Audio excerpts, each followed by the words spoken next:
بسم اللہ الرحمن الرحیم۔ السلام علیکم ورحمۃ اللہ وبرکاتہ۔ ناظرین محترم، ایک ایسا وظیفہ بتانے لگا ہوں جو ایک صحابی رسول کی زبان سے ادا ہوتا ہے اور 1 2 3 نہیں 12 فرشتوں کی دوڑیں لگ جاتی ہیں کہ کون پہلے اس وظیفے کو لکھ کر اپنے رب کے سامنے پیش کرے، کون پہلے پہنچتا ہے اوپر۔ اور فرشتوں کی پرواز بھی بہت تیز ہے، اور پھر 12 فرشتے بیک وقت، وہ کیسا شاندار وظیفہ ہوگا۔ اور ایک ایسا وظیفہ کہ جس کو سننے کے بعد عبداللہ ابن عمر رضی اللہ تعالیٰ عنہ جیسے صحابی کہتے ہیں کہ میں نے پوری زندگی پھر وہ چھوڑا نہیں، انہوں نے اپنی زندگی کا معمول بنا لیا، وہ سننے کے بعد ساری زندگی اس پر عمل بھی کیا۔ وہ ہے کیا؟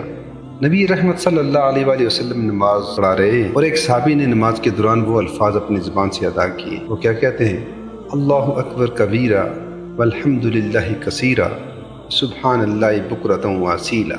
نبی کریم صلی اللہ علیہ وآلہ وسلم نے نماز سے فارغ ہونے کے بعد پوچھا کہ یہ الفاظ کس کی زبان سے نکلے؟ تو صحابہ کرام ایک دفعہ تو خاموش ہو گئے کہ شاید کوئی غلطی ہو گئی ہے۔ تو نبی کریم صلی اللہ علیہ وآلہ وسلم نے دلاسا دیا کہ بہت اچھے کلمات، ایسے شاندار کلمات زبان سے نکلے ہیں کہ میں نے 12 فرشتوں کو دیکھا ہے، دوڑ لگی ہوئی تھی کہ کون پہلے لے کے جاتا ہے، اور میں نے دیکھا کہ اس کے یہ کلمات اللہ نے قبول کیے ہیں کہ آسمان کے دروازے اس کے لیے کھول دیے گئے ہیں۔ سبحان اللہ۔ تو قبولیت کی دلیل بھی ہے، یہ اللہ نے قبول بھی کر لیے ہیں۔ تو ان کلمات میں ایسی کیا چیز ہے جس کی وجہ سے یہ اتنے محبوب بن گئے؟ اور آمنہ کے لال نبی کریم صلی اللہ علیہ وآلہ وسلم کی ضمانت کے بعد، آپ صلی اللہ علیہ وآلہ وسلم کی تصدیق کے بعد تو یہ سنہری حروف بن گئے۔ تو ان کلمات میں ایسی کیا چیز ہے جس وجہ سے یہ اتنے محبوب بن گئے؟ پہلی چیز اللہ اکبر کبیرہ، کہ اللہ سب سے بڑا ہے۔ ناظرین محترم، تصور کریں کہ جس بندے کا یہ ایمان ہو جائے کہ میرا تعلق سب سے بڑی ہستی کے ساتھ ہے۔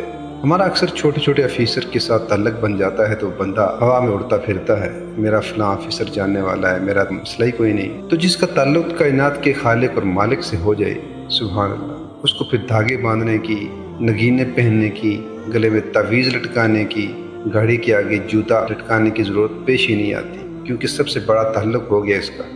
اور پھر وہ کیا کہہ رہا ہے؟ الحمدللہ کثیرہ، اللہ بے شمار تعریفیں تیری ہیں، میں ہر دم تیرا شکر گزار ہوں۔ تو ہم شکر گزار ہوتے نہیں ہیں، اور اگر دل سے نکلے یہ الفاظ، اور اللہ کی نعمتیں اتنی ہیں کہ صرف اپنے اگر جسم پر نظر دوڑائیں تو اتنی نعمتیں ملیں گی کہ وہ گننی مشکل ہو جائیں گی۔ ان نعمتوں پر جب بندہ دل سے بات نکلتی ہے نا، اللہ سب تعریفیں تیری ہیں، تیرا شکر میں ادا کر رہا ہوں، تو پھر یہ کلمات محبوب بنتے ہیں۔ اور پھر وہ بندہ کہہ رہا ہے سبحان اللہ بکرۃ واصیلا، اللہ صبح و شام تیری تسبیح بیان کر رہا ہوں کہ تو وہ ذات ہے جو پاک ہے، ہر نقص سے، ہر عیب سے پاک ہے۔ ان کلمات کا جب بندہ اقرار کرتا ہے اور پھر مانگے کیا مانگتا ہے۔ اس لیے عبداللہ ابن عمر رضی اللہ تعالیٰ عنہ کہتے ہیں کہ میں نے جب سے یہ سنا ہے میں نے دوبارہ کبھی چھوڑا نہیں ہے۔ یہ کلمات دل سے نکالیں، پوری روح کے ساتھ۔ اب بندہ جو چاہے اپنے مالک سے مانگ لے، تعلق بھی خوبصورت بن گیا، اور عطا کرنے والا خود دروازے کھول کے کہہ رہا ہے کہ آجا میری رحمتیں لوٹ لے، جو لینا ہے لے لے۔ تو یہ بندے کے لیے تمام مشکلات سے آسانیاں اور اپنے رب کی رحمتیں اور اس کی برکتیں اور اس سے عنایات لینے کا شاندار وظیفہ ہے۔